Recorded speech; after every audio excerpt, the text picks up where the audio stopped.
Oh, yeah.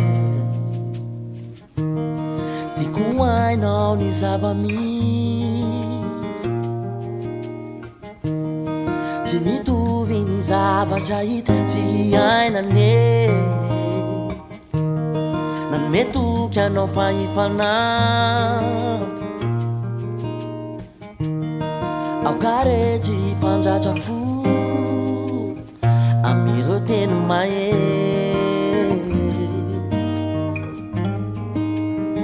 amireo teny mahery. Yeah. Di ko hainao ny zava-misy, yeah. Tsy mitovy ny zavatra hita tsy hainane. Nanome toky anao fa hifanampy, ao karetsy fandratra fo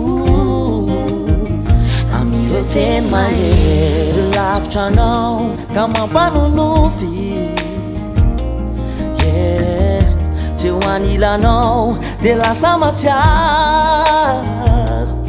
Oh, ireo sangisangy sy ireo teny mamy aty atany lavitra ny ao, manembona ka lasa matsiaro. Lavitra anao ka mampanonofy, yeah. Tsy ho anilanao de lasa matsiaro. Oh, ireo sangisangy sy ireo teny mamy aty atany lavitra ny ao, manembona ka lasa matsiaro. Yeah.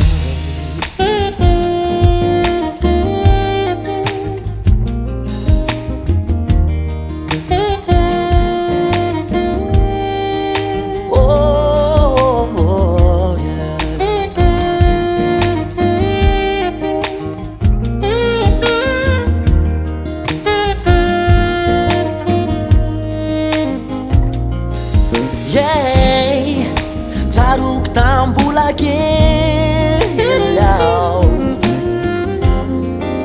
natonao fanajana sy fahaiza miaina mama.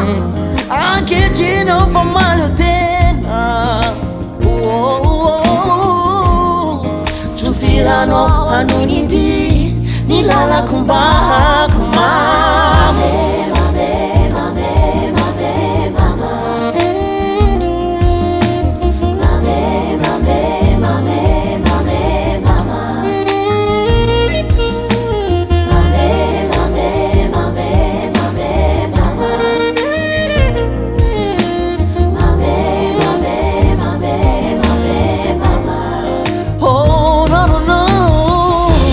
Lavitra anao ka mampanonofy,